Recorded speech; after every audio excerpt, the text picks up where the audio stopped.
David MacNaughton has been on the ground level of building Canada-U.S. relations since becoming the Canadian ambassador to the States in 2016. During his tenure, he worked alongside both the Obama and Trump administrations, played a pretty fundamental role in negotiating the new NAFTA. Well, the former ambassador left his post at the end of August, and he joins us now. Great to see you, Mr. MacNaughton. Good to be here. So let's start there. You've been out of the job for a couple of months. Sometimes when we get that fresh perspective, looking outside into something else, we might have some thoughts about the relationship. So let's start there. The U.S.-Canada relationship, now that you're outside of that role, where do you see it? Where do you see it headed? Well, I think it's very, very strong, and I think what we were able to do over the last 3 years, working with all the provinces, working with many ministers of the federal government, the Prime Minister, the business community, labor, is really to fundamentally reinforce the foundations of our relationship with the Americans. It doesn't mean that we're always going to agree. There are always going to be, trade issues. When you've got $2 billion a day in trade that goes back and forth, you're going to have some issues. But I think we're on more solid ground now than we've been for a long, long time. And I think as Canadians, we should be quite proud of what we've been able to do over the last 3 years in a very, very difficult circumstance. One of the difficult circumstances that persist is the fact that we're caught between Beijing and Washington, primarily when it comes to the CFO of Huawei, who we arrested at the behest of the Americans. How does Canada get itself out of that diplomatic mess? We are in a very tight spot between two very powerful nations, both with different interests when it comes to Huawei and the CFO.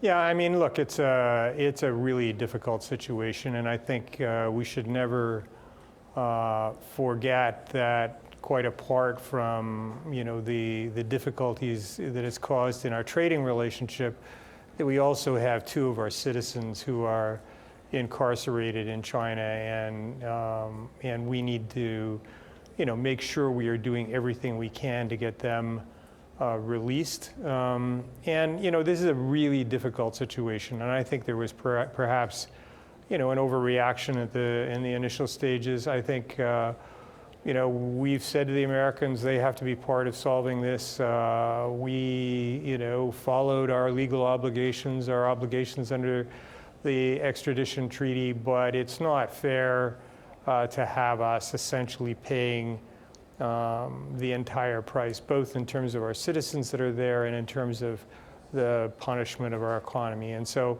as the Americans are working with the Chinese on trying to improve their trading relationship, we have reminded them frequently that this issue has to be solved as part of any kind of agreement that happens between China and the United States.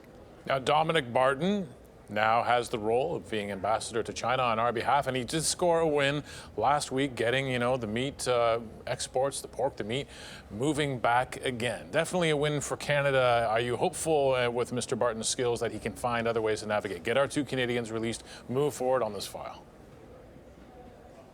Yes, he's a great appointment, and I met with Dominic last week in Ottawa.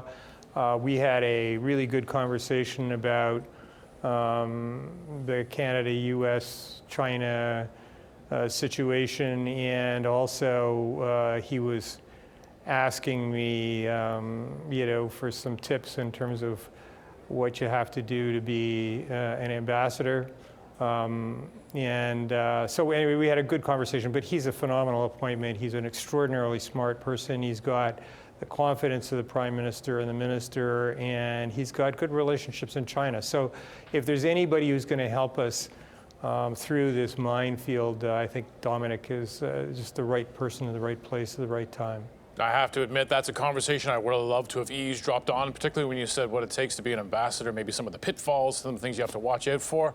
What are some of those things? When I think about the tumultuous times that you lived through as ambassador to the United States, what are some of the things that stand out in your mind that someone said to you, this just happened, sir, and you're like, how am I going to deal with that?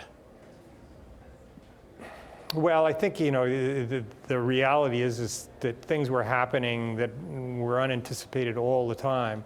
The most important thing is to have an overall plan, to have a strategy that you've got that you may have to adapt every once in a while, but you can fit anything that happens within the context of what you're trying to achieve. And I think that's what we were able to do in terms of our relationship with the United States. And so we were never really rocked off of what the overall strategy was. And I think the same thing applies in China, and that is to have a realistic, clear objectives about where do we want to be, 6 months from now, 3 years from now, what are the resources we need to bring to it. And there are always going to be things that happen and you can't let it distract you from where you go and where you're trying to get to and who you need to have as part of your team.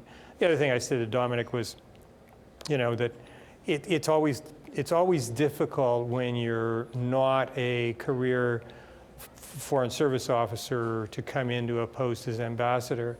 But the one thing you find is that if you give the people who work for you at the embassy or even the people in Ottawa, if you give them a sense that of empowerment, if you let them in on the strategy, if you realize that there are some really good people with talent there, they'll work night and day to help support you. But it's really important that you're clear with them as to what you're trying to achieve and that the Prime Minister is behind you.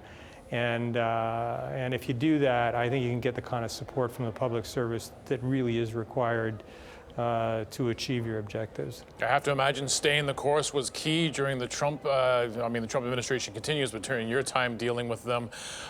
He used to rattle our cage a lot, us Canadians, and the whole NAFTA thing. Do you get a sense that that was just pure politics? He didn't really have a problem with Canada at all, just sort of had to shake us up a little and to try to get us off balance?